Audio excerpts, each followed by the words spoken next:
फ्लिपकार्ट पर हुई big billion days की सेल के दौरान उसे 49,990 रुपए की प्राइस पर लिस्ट किया गया। अब इससे हुआ ये कि लाखों ऐसे लोग जो 30 से 35,000 का बजट लेकर आईफोन 11 या फिर इसी रेंज के किसी एंड्रॉइड फोन को खरीदने का सोच रहे थे, वो अपना बजट बढ़ाकर आईफोन 13 की लाइन में लग गए।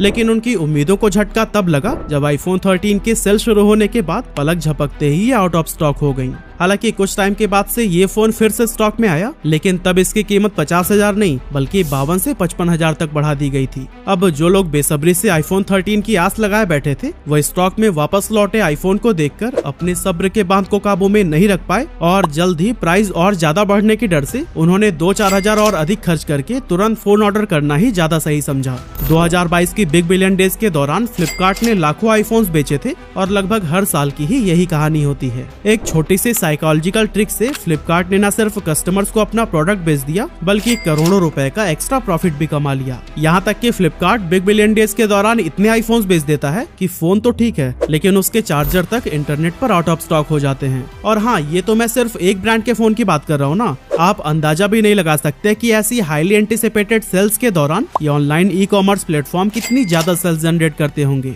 लेकिन दोस्तों, इसके बावजूद अगर हम इनकी फाइनेंशियल रिपोर्ट्स को देखें तो यहाँ हमें एक अलग ही तस्वीर देखने को मिलती है। फाइनेंशियल ईयर 2022 में जहां फ्लिपकार्ट ने 4,362 करोड़ रुपए का लॉस किया था, वहीं अमेजन के लिए ये नंबर 3,649 करोड़ रुपए का था। ऐसे में सवाल उठता है कि फ्लिपकार्ट और अमेजन जैसे इन ई कॉमर्स प्लेटफॉर्म्स का बिजनेस मॉडल आखिर कैसे काम करता है। बिग बिलियन डेज और अमेजन ग्रेट इंडियन फेस्टिवल जैसी सेल्स में इतने हैवी डिस्काउंट के पीछे का सच क्या है। और हाँ, सबसे बड़ा सवाल कि आखिर ये कंपनीज इतनी ज्यादा सेल्स करने के बाद भी आखिर इतनी लॉस में क्यों जा रही हैं।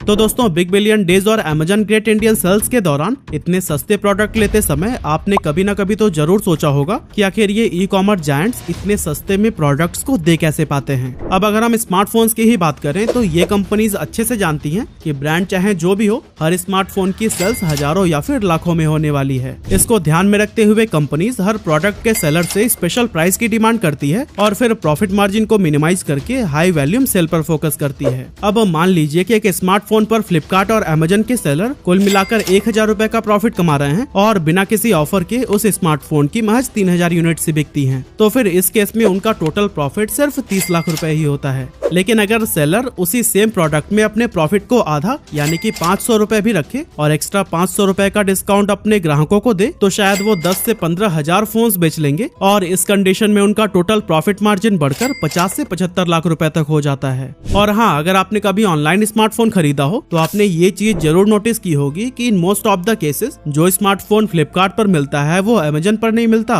और जो अमेजन पर मिलता है वो फ्लिपकार्ट पर अवेलेबल नहीं होता। फ्लिपकार्ट और अमेजन स्मार्टफोन ब्रांड्स के साथ एक्सक्लूसिव डील करते हैं, जिससे कि वो उस पर्टिकुलर स्मार्टफोन के लिए ऑनलाइन मार्केट से कंपटीशन को पूरी तरह से खत्म कर देते हैं। इससे होता यह है कि बिना ज्यादा डिस्काउंट और ऑफर्स दिए ही ये प्लेटफॉर्म अपनी मुंह मांगी कीमत पर उस स्मार्टफोन को आसानी से सेल कर पाते हैं। अब डिस्काउंट और ऑफर से याद आया कि आजकल ऑनलाइन शॉपिंग प्लेटफॉर्म पर क्रेडिट कार्ड डिस्काउंट और नो कॉस्ट EMI जैसे ऑफर्स काफी देखने को मिलते हैं। मान लीजिए कि आप एक लैपटॉप खरीदने वाले हैं जो HDFC के क्रेडिट कार्ड पर 2,000 रुपए के डिस्काउंट के साथ मिल रहा है, तो यहाँ पर अब काफी ज्यादा चांसेस है कि आप डिस्काउंट के लालच में HDFC का क्रेडिट कार्ड जरूर ले लेंगे। इस तरह से ये प्लेटफॉर्म्स बैंक्स के साथ कोलैबोरेट करके म्यूचुअल सेल्स करते हैं और कस्टमर को दिया जाने वाला डिस्काउंट का अमाउंट भी इन्हीं बैंक से ही वसूलते हैं। अब दोस्तों, एक ऑफलाइन मर्चेंट के पास अगर दिन में 100 कस्टमर्स आते हैं तो वो शायद मुश्किल से 10 लोगों को ही अपना प्रोडक्ट खरीदने के लिए कन्विंस कर पाता होगा। लेकिन दूसरी तरफ फ्लिपकार्ट और अमेजन आपकी सर्च हिस्ट्री की मदद से आपकी पसंद और नापसंद को अच्छे से समझ चुके होते हैं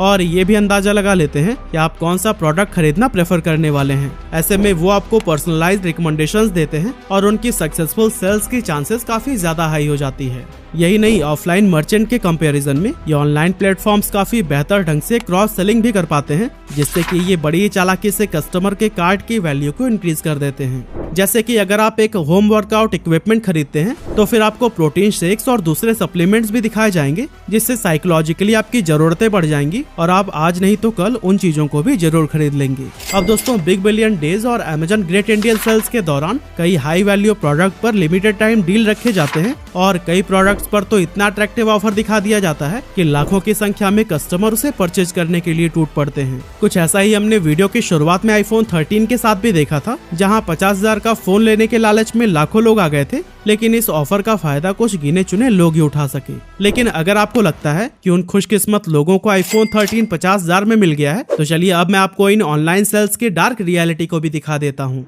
इंटरनेट ऐसी ट्वीट्स और पोस्ट से भरा पड़ा है जहां कस्टमर्स ने शिकायत की है कि उन्होंने 50,000 में आईफोन 13 ऑर्डर तो कर लिया, लेकिन बाद में उनका ऑर्डर कैंसिल कर दिया गया। अब यहाँ आप शायद ये सोच रहे होंगे कि फ्लिपकार्ट का स्टॉक खत्म हो गया होगा, लेकिन दोस्तों सोचने वाली बात तो ये है कि क्या स्टॉक सिर्फ 50,000 वाले आईफोन के लिए ही खत्म हुआ था, क्योंकि इसके कुछ सेकंड बाद ही आईफोन 13 वापस से स्टॉक में आ गया, लेकिन उसकी प्राइस बढ़ाकर 52 से 55,000 रुपए तक कर दी गई थी। जाहिर सी बात है कि फ्लिपकार्ट ने जानबूझकर कस्टमर की साइकोलॉजी को मैनिपुलेट किया जिससे उनकी सेल्स ज्यादा हो सके।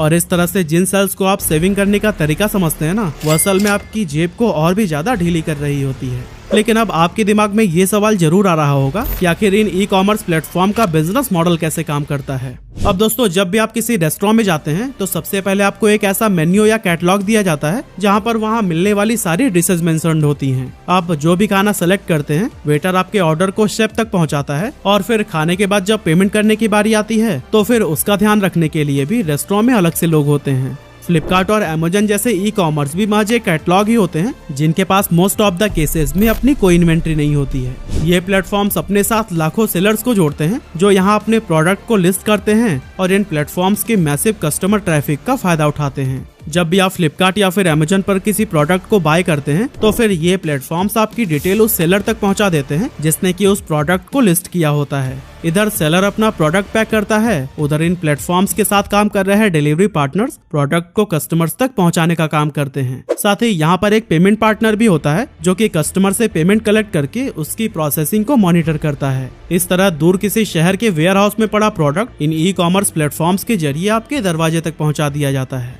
लेकिन दोस्तों अब सवाल ये है कि आखिर ये प्लेटफॉर्म्स पैसे कैसे कमाते हैं। तो दोस्तों जब भी आप फ्लिपकार्ट या फिर अमेजन से कोई प्रोडक्ट खरीदते हैं तो फिर ये प्लेटफॉर्म सेलर से उसके बदले में एक कमीशन चार्ज करते हैं जो कि अलग अलग प्रोडक्ट्स के लिए 10 से 20% के बीच होती है। अब यहाँ हम फ्लिपकार्ट का एग्जाम्पल लेकर चलते हैं जहाँ मान लीजिए कि आप एक सेलर हैं और आपके प्रोडक्ट पर फ्लिपकार्ट 10% की कमीशन चार्ज करता है। पर दोस्तों यहाँ पर आपके खर्चे सिर्फ यही नहीं होते, फ्लिपकार्ट आपसे पेमेंट गेटवे की कलेक्शन फी भी लेता है जो कि प्रोडक्ट की प्राइस का 2% होता है। इसके बाद से शिपिंग फी होती है जो कि कस्टमर की लोकेशन और प्रोडक्ट के वजन के हिसाब से कैलकुलेट की जाती है। आखिर में इन सारी प्लेटफॉर्म फी के बाद गवर्नमेंट भी अपना टैक्स लेते हैं जो कि सेलर्स को अपने पास से ही देना होता है। इस तरह से अगर कोई प्रोडक्ट प्लेटफॉर्म पर 1500 रुपए में बिकता है तो फिर सेलर्स की जेब तक करीब 1200 रुपए ही पहुंचते हैं। अलग अलग प्लेटफॉर्म्स की कमीशन के बीच अपना प्रॉफिट बढ़ाने के लिए फ्लिपकार्ट और अमेजन जैसी कंपनीज ने शिपिंग और डिलीवरी के लिए भी अपने खुद के प्लेटफॉर्म डेवलप कर लिए हैं, जैसे कि शिपिंग कंपनी ई कार्ट और पेमेंट गेटवे फोन पे, दोनों को ही फ्लिपकार्ट ओन करता है। मतलब एक चीज तो साफ है कि फ्लिपकार्ट और अमेजन जैसे प्लेटफॉर्म्स हर प्रोडक्ट पर अच्छा खासा कमीशन